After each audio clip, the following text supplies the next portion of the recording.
Well, this is probably about the greatest feeling that you can get. Being up here, freedom.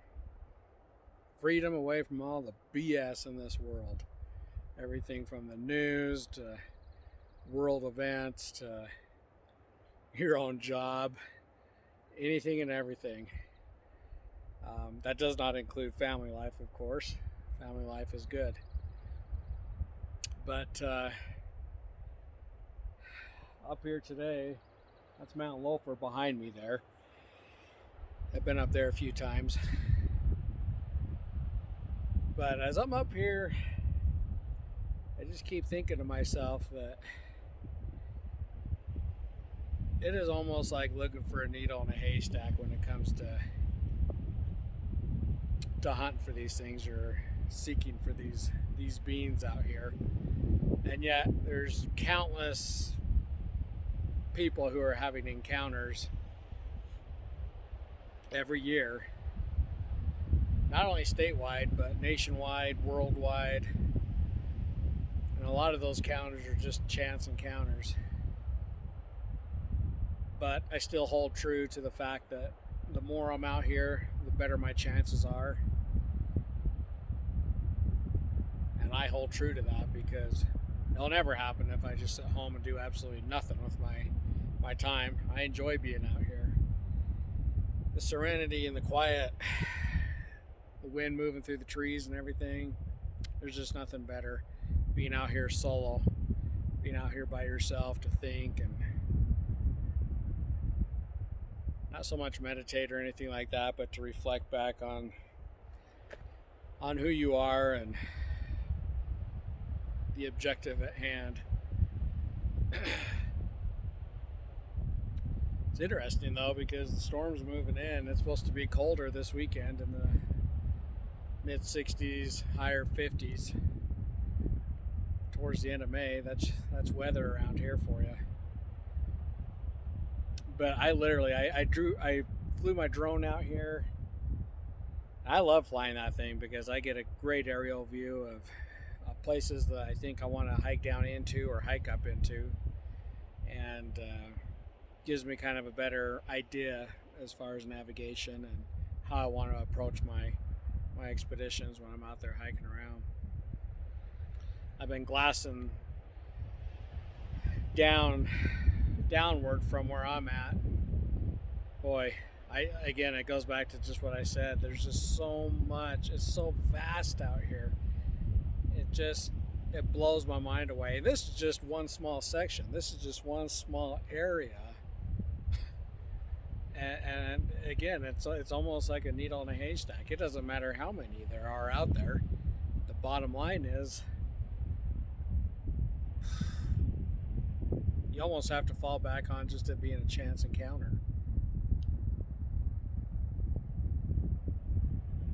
But I do like having the higher ground up here because I can glass around and get a better view, kind of a bird's eye view of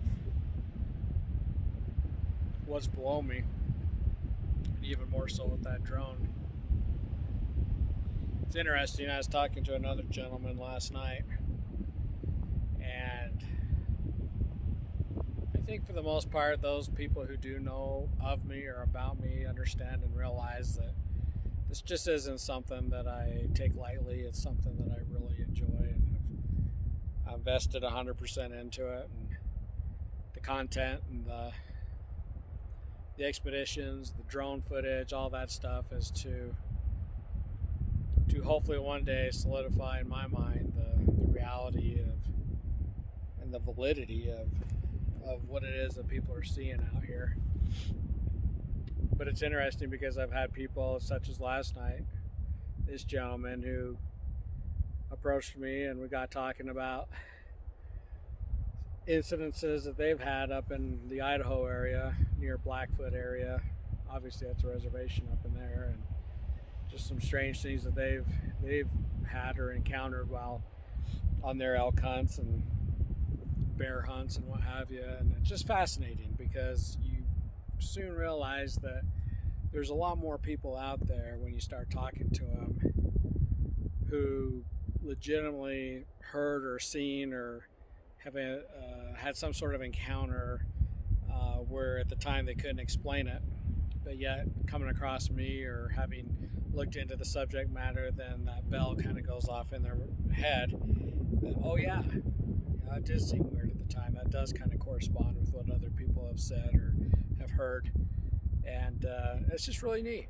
And I think that what's even more neat about it is the fact that they know that they can talk to me about it, and know that they know that I'm going to be sincere about it and understanding, and that I'm not going to sit there and be judgmental or dismiss their stories or their accounts or what they may or may not have heard. Could be an elk, could have been a deer, a bear, whatever, but by all indicators, a lot of them, what they say is very typical and consistent with what other people have experienced leading up to sightings. So it's just fascinating that there are people out there. It's almost comforting knowing that there are people who don't know where to turn to, and yet I feel like that now, as this channel is slowly growing, and that people know that I'm serious about it. It's a quest, it's a mission, if you will, and it's an endeavor. Whether it's a lifelong endeavor, who knows? Probably so. But the fact of the matter is that people can approach me and talk to me about it and know that the information that is going to be given back to them, that it's going to be given in a way that they know that it's sincere and upfront and honest. And not that I know all the answers, obviously, and not that anybody knows all the answers to this phenomena, but it certainly helps when the knowledge and information is being shared around and people are being able to confide in those people who they entrust in. It's a big deal, because again, it's not something that you can just randomly go and tell somebody without them looking at you with a blank stare in their eyes and their face and looking at you thinking, that you're crazy.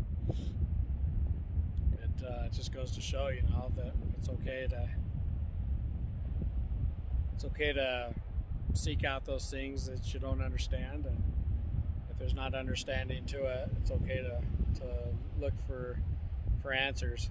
Do those answers always come? Not necessarily. As in this case, who knows? I'm just beginning. the argument can be made if you're looking for it, that it will avoid you or that you won't have that encounter, and that it is the least, it's in that moment of least, how would you say it, of expectance, that is when it will happen. If so, great.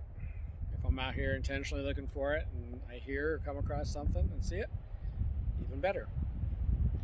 Do I know how I'm going to react to it? No, I don't. But it's a day-by-day thing.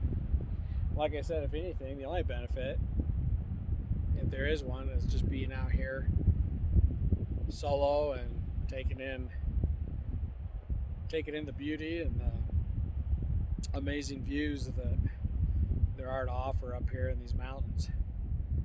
And I tell you what, it just, you look out there and you just think to yourself, wow, this is so immense, and this is just one small little tiny part of it all.